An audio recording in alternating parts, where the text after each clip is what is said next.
Mantan Menteri Pemuda dan Olahraga Imam Nahrawi divonis 7 tahun penjara. Majelis Hakim menyatakan Imam Nahrawi terbukti bersalah menerima uang suap terkait aliran dana hibah Kemenpora. Menjatuhkan pidana oleh karenanya terhadap terdakwa Imam Nahrawi dengan pidana penjara selama 7 tahun. Perkara korupsi mantan Menteri Pemuda dan Olahraga Imam Nahrawi, Majelis Hakim akhirnya memutuskan terdakwa divonis 7 tahun penjara dan denda 400 juta rupiah.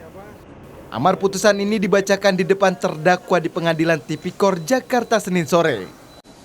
Ketua Majelis Hakim Rosmina menyatakan mantan Menpora Imam Nahrawi terbukti secara sah dan meyakinkan melakukan tindak pidana korupsi secara berlanjut.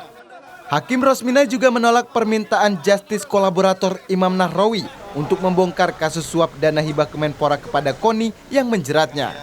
Selain hak politiknya dicabut selama 4 tahun setelah masa kurungan, Imam juga harus membayar uang pengganti sebesar 18,1 miliar rupiah. Jika terdakwa tidak memiliki harta denda yang cukup untuk membayar, maka hukuman menjadi pidana penjara selama 2 tahun.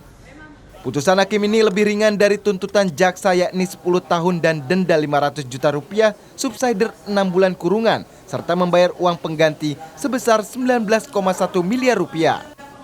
Atas vonis ini, pihak Imam Nahrawi mengaku pikir-pikir untuk mengajukan banding. Sebenarnya hakim sudah menyatakan bahwa tidak ada fakta adanya pemberian. Jadi kami sangat menyayangkan sebenarnya putusan majelis hakim yang hanya berdasarkan asumsi dan persepsi. Faktanya tidak ada pemberian kepada Bapak Imam Nahrawi selaku menteri. Jejak kasus Imam Nahrawi bermula Desember 2018.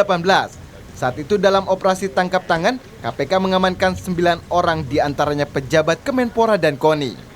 1 pekan setelah OTT itulah KPK menetapkan Imam Nahrawi sebagai tersangka suap dan gratifikasi dana hibah Kemenpora kepada KONI.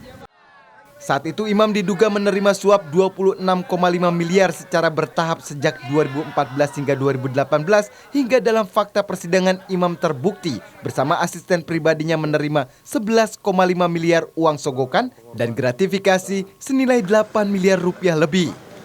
Gali Putra, Jakarta.